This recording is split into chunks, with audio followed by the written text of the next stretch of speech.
And we are on the air, as I say. And I think this is our seventh episode in IG coronavirus pandemic author talk. That's cool. That's it's. I don't know if that's the name, but that's the name I've given it tonight. And we are very happy tonight to have Steve Almond with us. Steve is an author of many books. Candy Freak, My Life in Heavy Metal, Against Football, Bad Stories, many books. We'll talk about some of those books later on. And the book that Steve did for IG last year was part of our bookmark series. And our bookmark series, for those of you who don't know it, is where an author writes about a book that was very influential on their life. It's not sort of a cliff note. It's sort of like a personal sort of literary, talk about this book. So Steve wrote on William Stoner, and here's a copy of his book, and his one was actually called William Stoner and the Battle for the Inner Life. So welcome, Steve, from Massachusetts. Yeah, good to be with you on the upliftingly titled pandemic book author series. Yeah, well, we have to have a name for each disease, and we'll have, in the fall when it comes back, we'll have the re-emergence of the pandemic, and The COVID remix. yeah. So, and we'll do one for COVID-20, right? I'm sure we will see a COVID-20. Hopefully we will have a more sensible, reasonable response. It won't be as big as COVID-19, but yeah, something tells me we're going to be COVIDing for a while. Yeah. Well, wasn't it, just not to get too political too soon, but wasn't it Kellyanne Conway who said something about not realizing that COVID is actually named after the year 2019? She said, well, we've had like 18 COVIDs already and they haven't like figured them out yet. It's the last public quote I've seen from her. Right. Yeah. So, Yeah, you just kind of, you can just wait around for the next insane, ridiculous, ignorant utterance. And yeah, I remembered that one and I just thought, okay, that's just about right par for the course for the federal response to this thing. But anyway, let's not go there. Let's talk about literature or anything else. anything else? Okay, let's talk about Stoner first. Sure. So, when you chose your bookmark, you were very enthusiastic about Stoner. So basically, I mean, simple question, why given the zillions of books out there, and I'm sure many books have influenced you, why Stoner? Yeah, I mean, I love this series because, there's sort of an album that's influenced you or a film that's influenced you, and those are all fascinating too because they're a way of writing a kind of veiled memoir. But with a book, to me anyway, writers have their books that get into the groundwater, and Stoner, like every favorite novel that anybody has, is really mapping out your inner life. And as your inner life changes, the book changes and becomes a new book. So the way that I tried to write the book was about Stoner as a book that inspired me when I was in grad school trying to become a writer, because it was all about the church of literature and how literature can awaken people's souls and change the course of their lives. Um, and then it was a book about feuds because there's so much in Stoner that's about feuds. And I was in the midst of a horrible graduate school feud that would sort of haunt me and got me thinking about why we engineer feuds in our lives and what meaning they have. And a few years later, it was about teaching and the calling of trying to teach as I was driving around Boston from 3 different universities as an adjunct professor of bitterness and just trying to figure out how to do that. And that's one of the stories that Stoner tells. And then I got married and it became a book about marriage and the complication of that, institution or partnership. And then it was about parenthood, and then it was about death. And a good book is complex. And as Nabokov says, there's no such thing as reading, you're always rereading. And a book is kind of reading you as much as you're reading it. And so Stoner, I kept reading it again and again because it kept being a different book. I obviously love the prose and I love the story, but 20 years ago when I first read it, I wasn't thinking about kind of how misogynistic it is and how it's this portrait of Edith Stoner is really, to use the term problematic. It's basically really chauvinistic view. That wouldn't have occurred to me. I had to have a little bit more time to get awake to my own patriarchal privilege and my wife's outlook on things and to kind of wake up to that. So in a way, it was obvious that I was going to write about Stoner because I was so crazy about it in a very fanboy way for, the first 10 years that I was reading and rereading it. But the last 10 years has really, the book says such profound things about what it means to try to be a parent and to fail as a parent, as all parents do every day, he said, like after a long day with 3 kids. And so for me, it was really obvious that there was a ton that I was drawing from the book, even the political stuff, its power as a novel of class, a social novel, its power as a novel about the idiocy and insidious nature of making war. And I also just learned so much from it. It's basically been the best craft class I ever took in terms of understanding the importance of narration and how plot is constructed, and just studying it for book groups and for classes, and understanding, not just saying, wow, I don't know why it's so enthralling, but to actually explore the mechanisms of its enthrallment has just taught me a ton. So I was loaded for bear, as you could tell, and super excited to just write, to basically organize my chapters by, yep, I want to write about it as an anti-war novel. I want to write about it as a parent. I want to write about it as somebody facing mortality and my mother's mortality. And I think the way that I wrote it, it just became more and more personal as it kind of corkscrewed into my inner life. And that's one of the one of our goals for the bookmark series overall is that it's not just an academic memoir, academic study of the Oh book. yeah. It's supposed to be the book is supposed to be a launching off point for personal connections. And one of the things that I found interesting, the way obviously Stoner is such an insular character who really struggles to express his emotions, struggles to act. And Mhm. you write a lot about in the book about your personal experience, the opposite. How often in life you, as you said, you talked about feuds, you talk about, how sort of like almost the opposite of Stoner, you've actually struggled to control yourself over time and actually to learn how to sort of control, Stoner almost needs to be more Steve Almond and Steve Almond needs to be more Stoner. Yeah.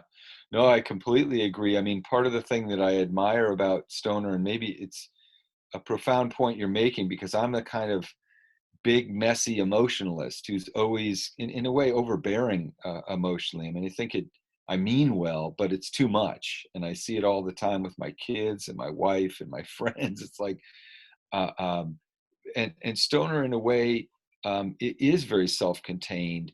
I think his passivity is really troubling, but I think his sense of knowing himself and his quiet sense of dedication to a calling and his humility in the face of all that is inspiring to me. It's sort of, you're right. I do feel like he's a heroic figure, and because he's purely in it for the love of literature, for the sacred idea of transmitting love and attention through literature and the teaching of literature. There's not a bit of self-aggrandizement or narcissism in him, and also there isn't enough self-assertion in him. But the humility part of it, I definitely feel like I need more of that. I need more being motivated by and remembering, why are we doing this? Why do we make books? Why do we attempt to create these stories? It's to generate rescue. It's not to generate reviews or sales. Like at the heart of it, it has to be an effort to kind of understand what it means to be a human being and to sort of pluck meaning from this rush of experience that's coming at us. And that's the thing that Stoner does. I mean, it's such a lesson. His life is totally dull, right? Announced in the first paragraph is this life of a nobody. And it's so audacious. So many writers, as a teacher, I see so many writers who are so stricken, myself included, with insecurity, the feeling, oh my God, I gotta write some fancy language and plunk somebody into a big fancy scene with lots of sensual detail. And here's this novel that does just the opposite. It's such an act of trust in the reader, and a sense of, hey, the reader is here for a story. They're not here for your attention seeking or your ego drama. They're here for a story. And every life is incredibly tumultuous if you slow down in the moments that matter, and allow the inner life onto the page. And that's the thing about Stoner that just blows me away every time. It's like, it's just one guy's life, but everybody is leading a life of incredible torment and triumph and ecstasy and anguish. And we just, it's difficult to slow down and feel all that because it hurts. Now, speaking about one life, and that's what's fascinating about Stoner is that you follow a life, somebody's life, Yeah. basically.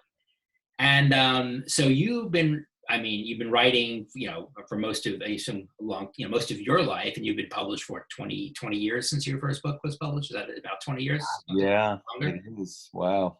So yeah, so how do you, I'm always interested, we're artists and such.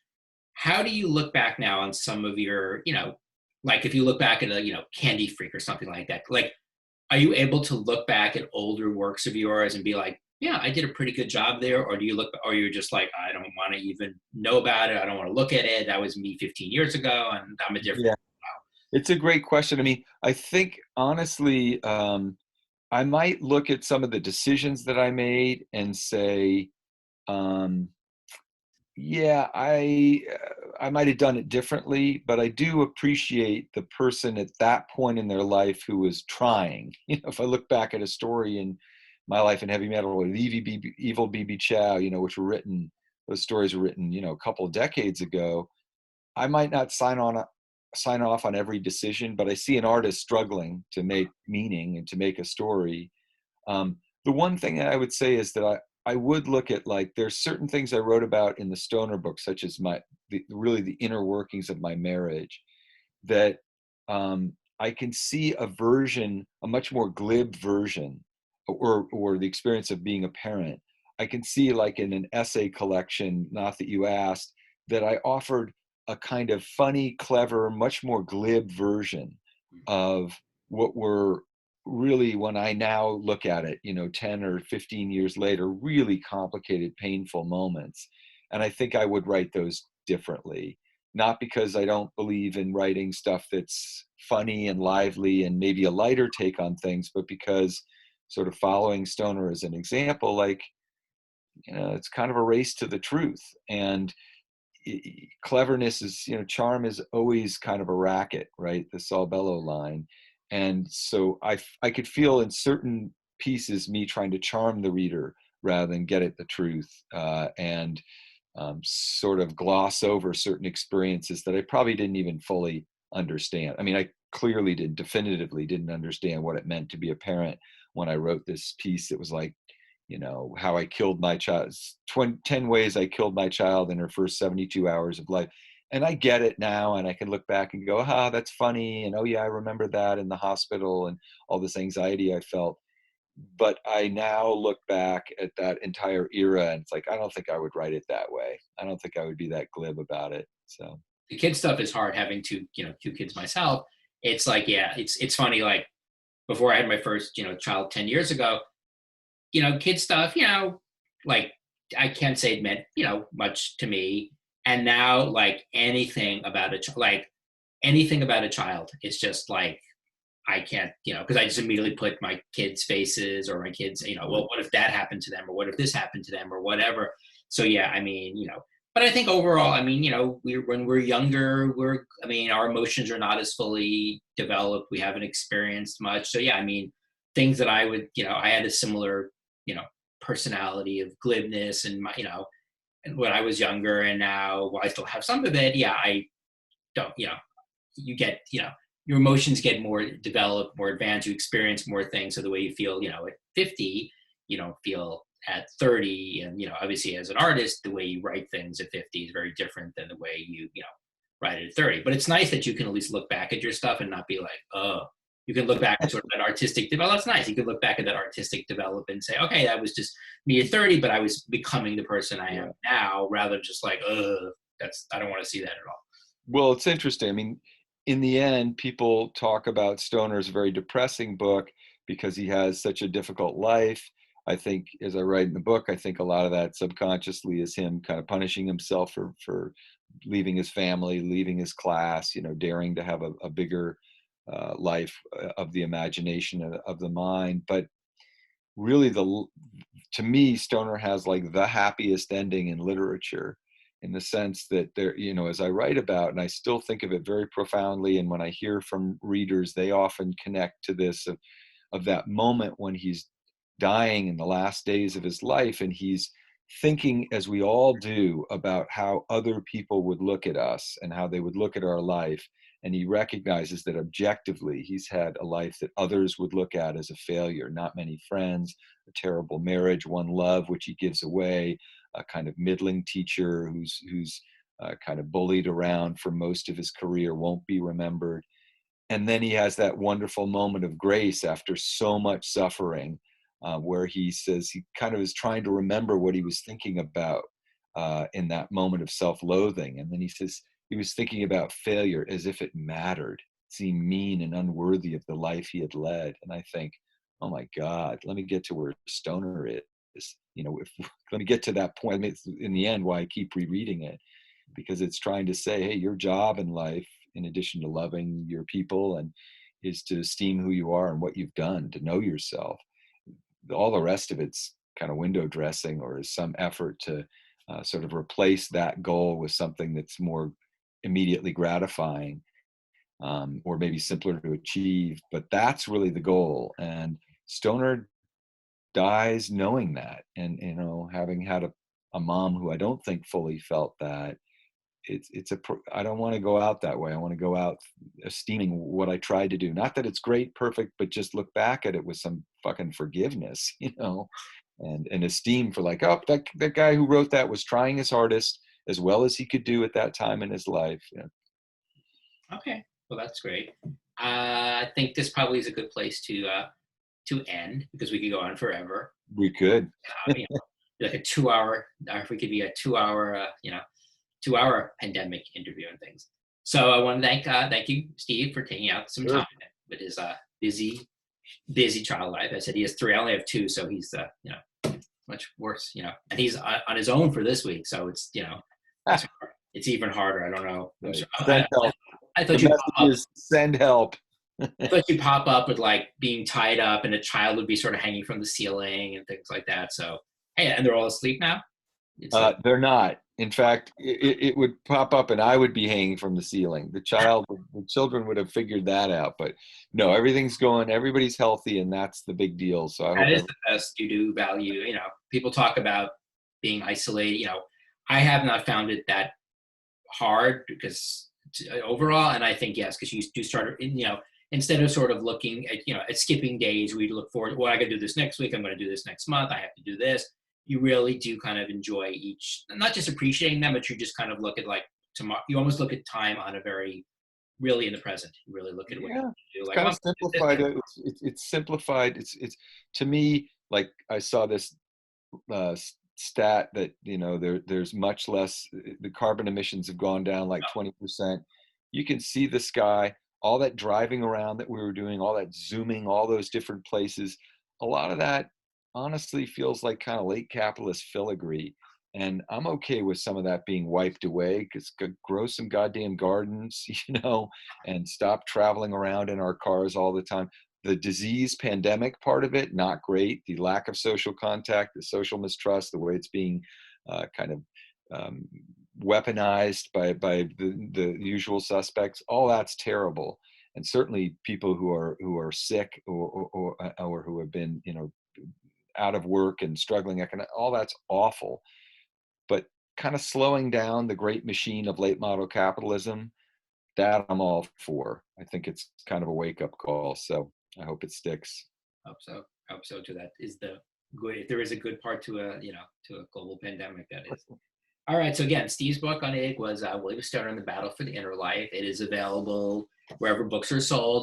Bookshop.org, it's a great place to purchase it if you would like a copy, because that money goes back to support independent bookstores, which are the lifeblood of independent publishers like IG, and the lifeblood of publishing overall.